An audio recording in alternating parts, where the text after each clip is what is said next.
is a journey into sound.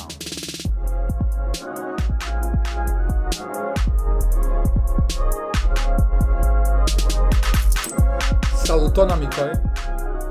Welcome to another episode of Young Bureaucratis Brussels. That's right, here we are again. It's the last episode before the summer break that's coming. It's already summer over here in Brussels. The weather is amazing. We're having like 30 degrees. We're having a heat wave, or a so-called heat wave. There's always been, I think my guest of today will agree when we introduce him. There's always been heat every time in History of Mankind. There's always like warmer and colder days, just because now we have like a row of warmer days that constitute the biggest row of warmer days, and therefore conclusions about the potential increase in heat is happening in multiple European capitals. Is it all evidence that we are going through climate breakdown? I'll just leave this question in the air for people to think at home, but maybe this is all just still very much normal and we are all exaggerating. I'm just gonna leave it right there. Anyway, the episode of today, we have a guest, a very special guest with us today. He's an ally of the right wing. Right wing, as you know, today is under attack. It's difficult to be a right winger these days. So I have here with us today my anarcho-capitalistic friend. We never give voice to anarcho-capitalists, and perhaps it's a point of the political spectrum we should listen to a bit more. Hello, and thank you for joining us in our podcast. Oh. Hello, thanks for the invitation, and I would like to say a few words about what you've just said. In fact, I completely agree and support your initial message of the attack. We really have to, gather forces, because, there's always this heat thing. Like I saw snow just the other day, and no one says anything. Exactly. It's the evidence they are hiding from us. Yeah, precisely. Because they're all Marxists in the back, and they don't see what's important, and they also don't see. And we have, and I would say, sometimes the right wing's a bit blind. For example, and this will get back to the climate. Okay. Bear with me for a moment. Great. But bear with us back there at home. Please bear with us. And so what I believe is that, in fact, there is some sort of a conspiracy by the left wing, very clearly. And I think it's a bit evident to all. And it doesn't just relate to the climate. It even goes so far as to reach the right wing itself. We have traitors in our midst, I tell you.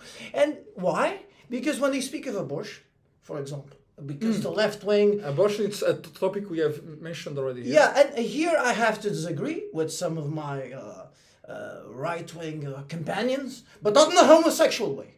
I mean companions in a way that's... Hashtag no homo. Exactly. I mean companions in a way that's brotherly, strong, sweaty, male, but not too much of the best males, in my opinion. Exactly. And that's a very, very important point, because we'll get back to the cultural Marxism around all these issues. But first, abortion. Yes. And they always picture it as, you're pro-abortion or anti-abortion, and anti-abortion are against abortion. But then they say pro-abortion, and they say they're pro-choice, and for me, none of this makes the slightest sense. Because, I'll be honest, I'm pro-abortion, but I'm not like those left-wing snowflakes that want people to choose whether they abort. No. I think we have a severe overpopulation problem. There's no climate issue, there's too many people. Okay. And too many wrong people, by the way, because everything is wrong. Except for me. But other than that... Sounds like a true right-wing ally. And except for you, of course, my dear friend. Thank you. My dear listener, especially on the times that you do agree with me. Indeed. Thank you, because I don't know if people know back home, but I stayed at the College of Europe. I don't know if I ever said this, but I stayed at the College of Europe. So it would be difficult for me to be on the wrong as well, right? Of course, but I would not come to a podcast by someone who wasn't in the College of Europe. I mean, what sense will that even make? Right.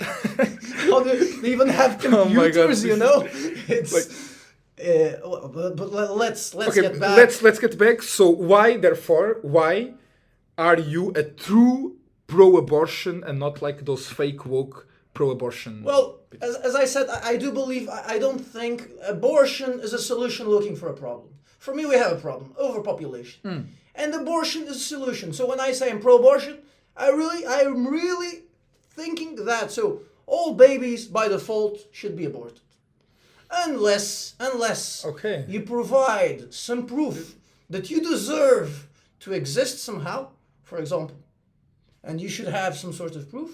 And The baby, the you, fetus, the baby, the of course, newborn because- fetus. because you have to sorry, have. fetus still inside. No, because Of course, don't worry. As a man, I know a lot about the women's body. So in this yeah, and case, they think they know too much, but actually we know more because we have a podcast, and that's why you're listening to that's us. actually a very good point. And this is something people don't think of. But when you have already this issue with overpopulation, I Yes. think being pro-abortion is a very coherent point of view. You can solve overpopulation. You can, from a young age, include a sort of an entrepreneurial spirit in the baby. So the baby himself has to prove that he has the right to exist.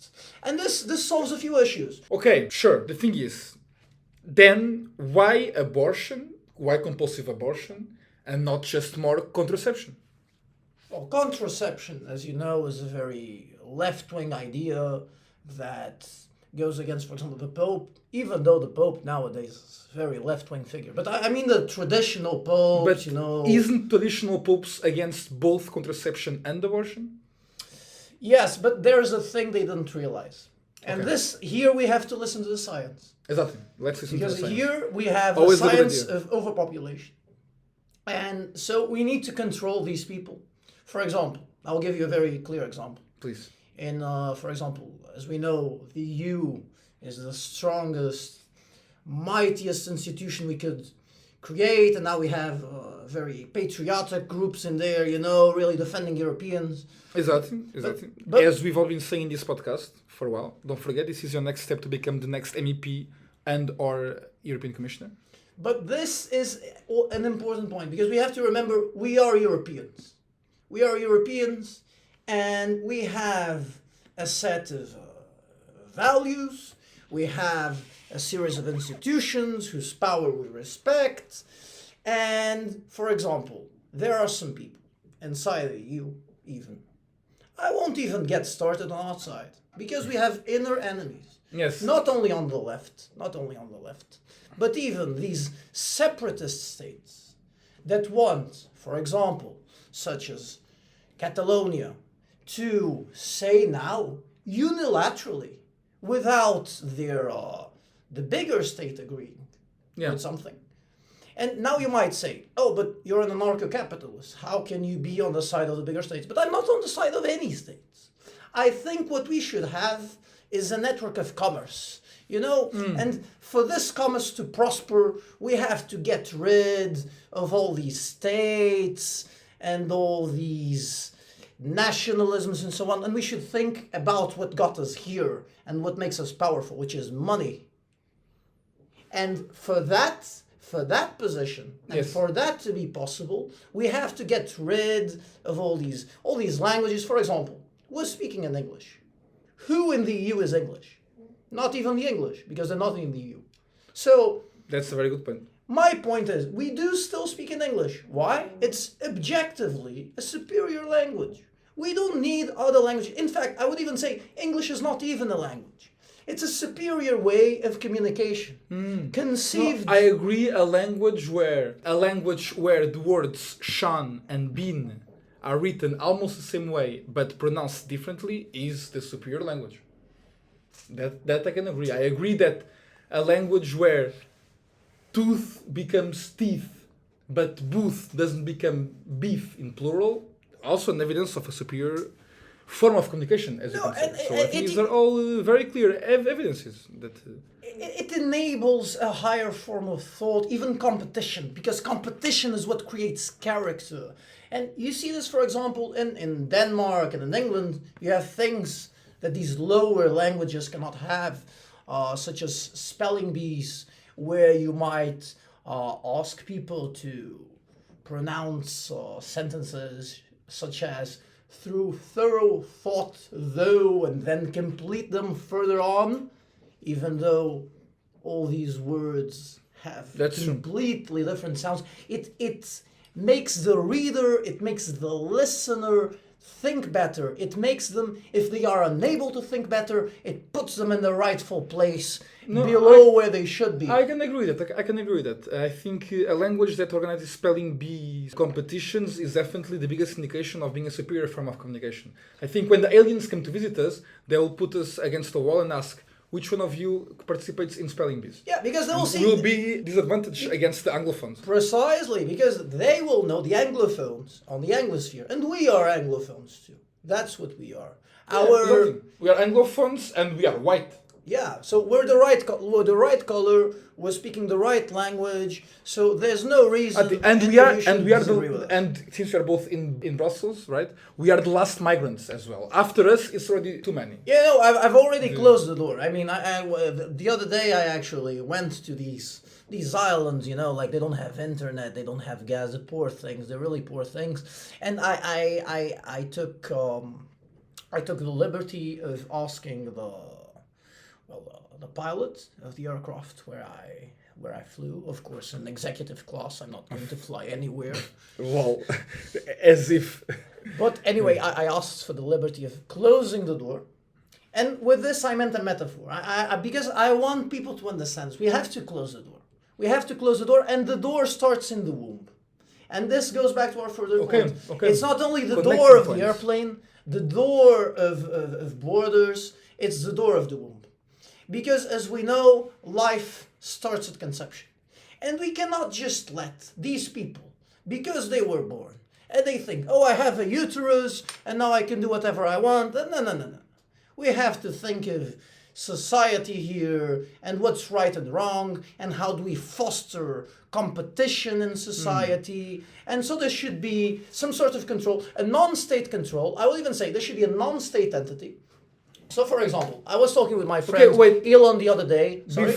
Before we dig into your very real conversation with Elon Musk, let's go back a bit. I still haven't understood how exactly, again, the position of the Pope has been anti-contraception, anti-abortion.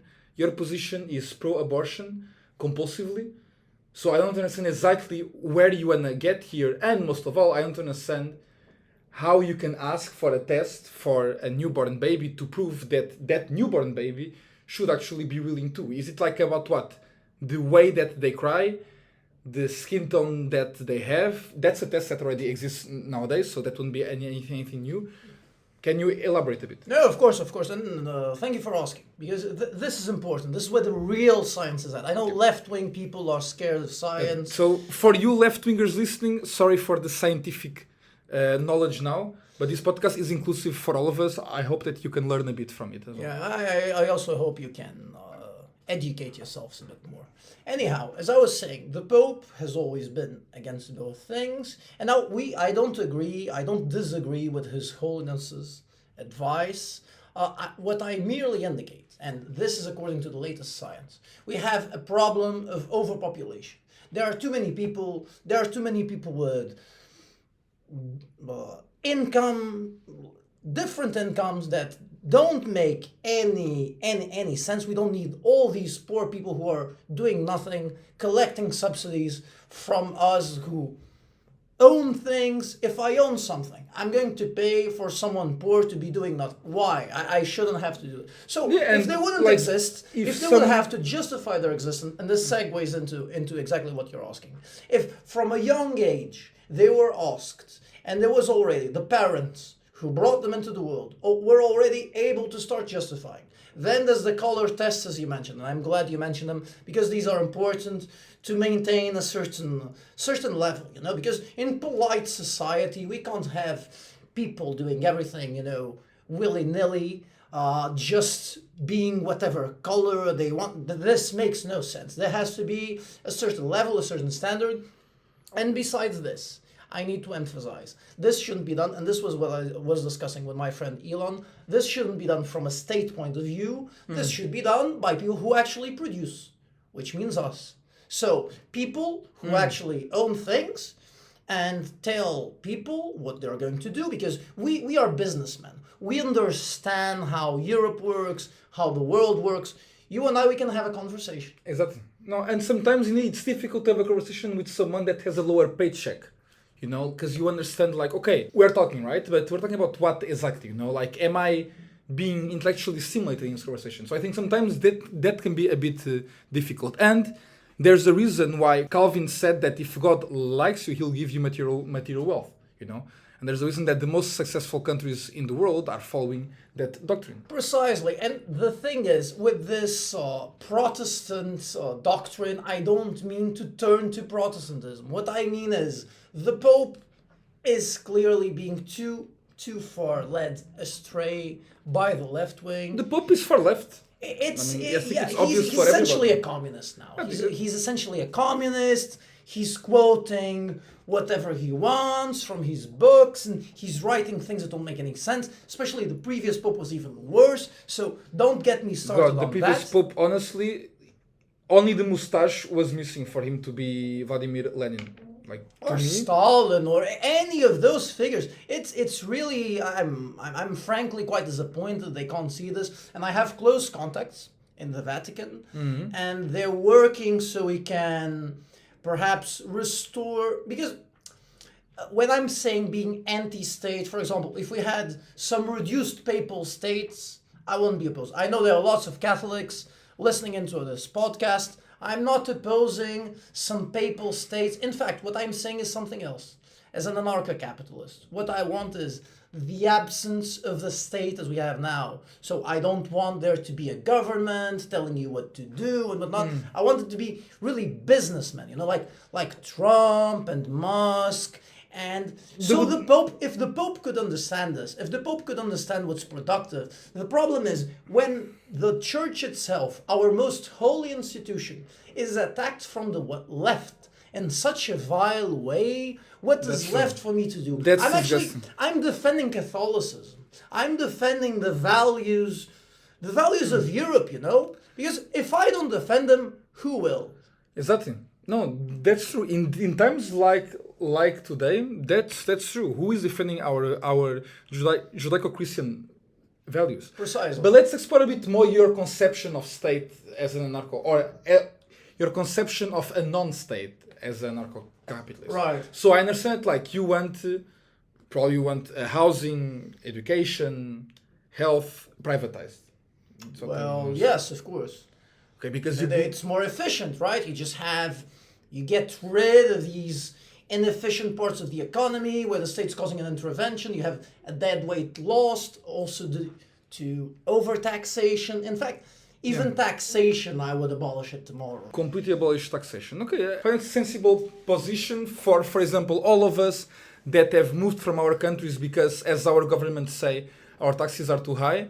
Of course, we came to countries where our taxes are even higher, but that's a mere detail. In the end, taxes are bad, and small number better than big number, right? As we know. But then let me ask you this question. It's a problem I always have with anarcho-capitalists. If the state is more efficient at managing health, education, housing, because the state is more efficient, then why do we still have the police and the firemen as public? If state is more efficient, why not privatizing those as well? Yeah, precisely. So you meant the state is less efficient. So yes, less efficient, exactly. Then why not also privatizing that as well, right? Yeah, but that, my friend, is precisely my position. It makes no sense, and we already see some tendency. There are already some CEOs who they can see beyond the mere spheres of power that are conditioned by the left and by a series of people that I won't name here.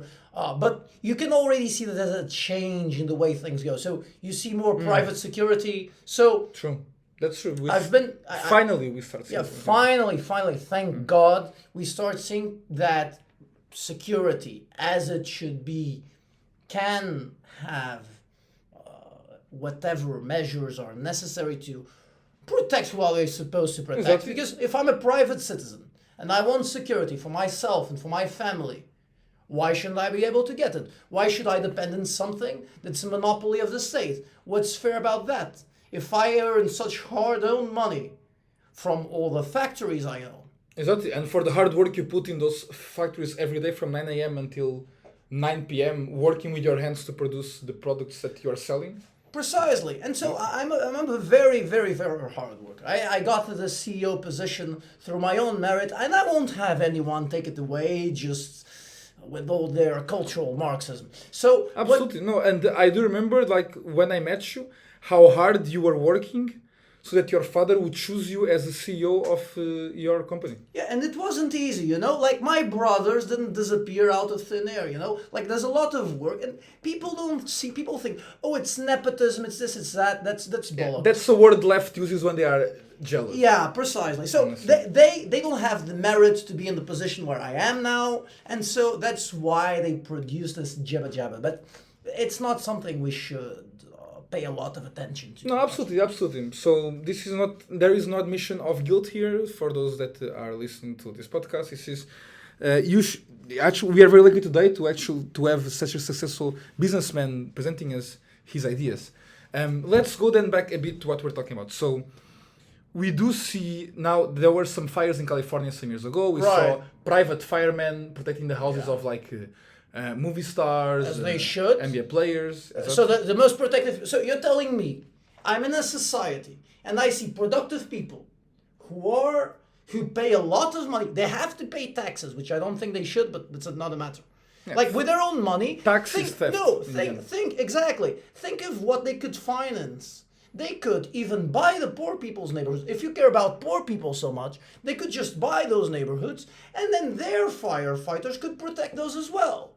So then they could charge rent, and they could have even more firefighters. You see, like this would be even better. So what you should do is you get rid of all these taxes, you get rid of all these, you privatize all these fire departments, because they're really, like, think about it. You have a hospital, you have a police department, you have a fire department.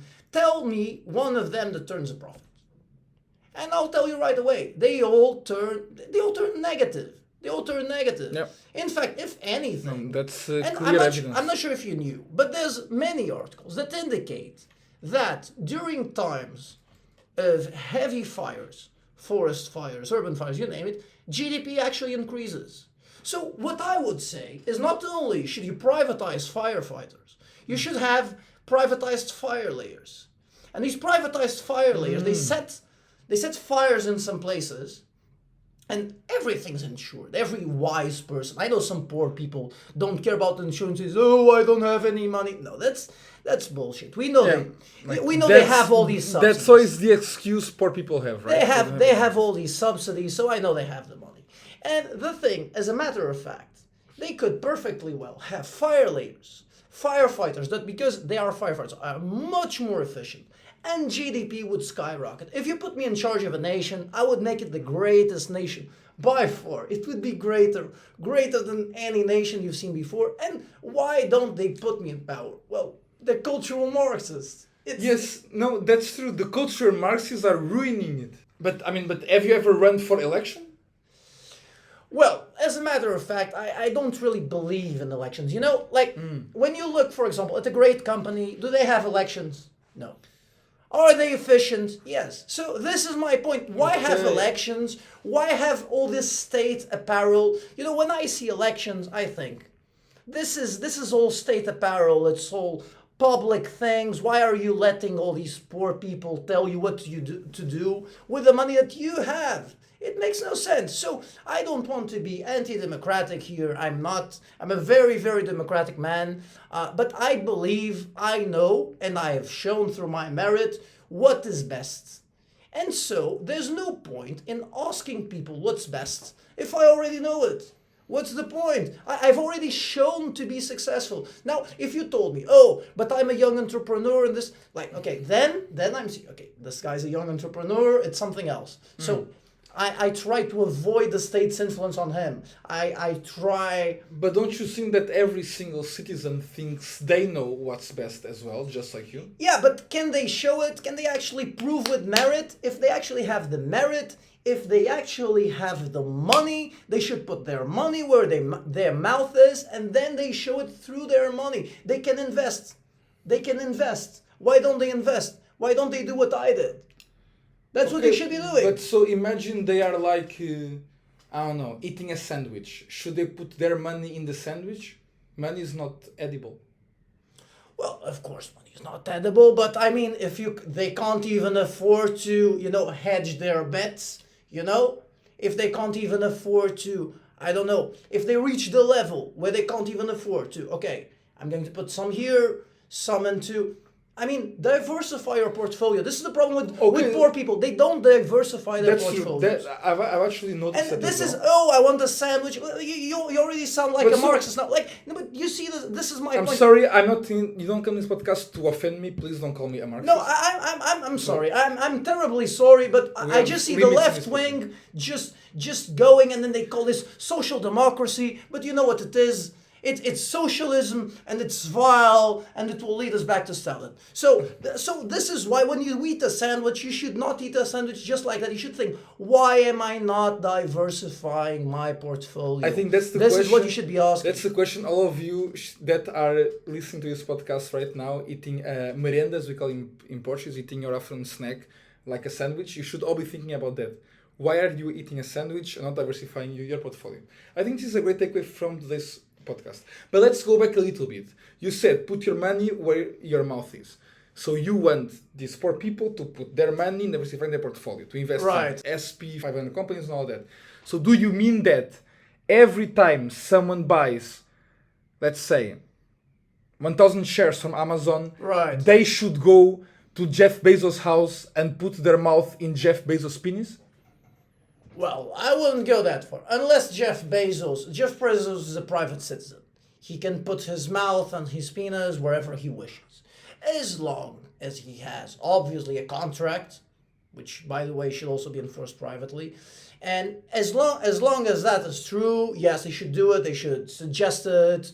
But, I mean, Jeff Bezos is a very respectable man. So you should really ensure... My point is to say put your money where your mouth is. So you need to find a way, if you put your money in Amazon, to put your mouth in Amazon. It could be from another way, maybe not through Jeff Bezos' genitalia, but it could be perhaps, you could you go to the Amazon headquarters and you put your tongue against the main gate of Amazon. What do you think about this idea?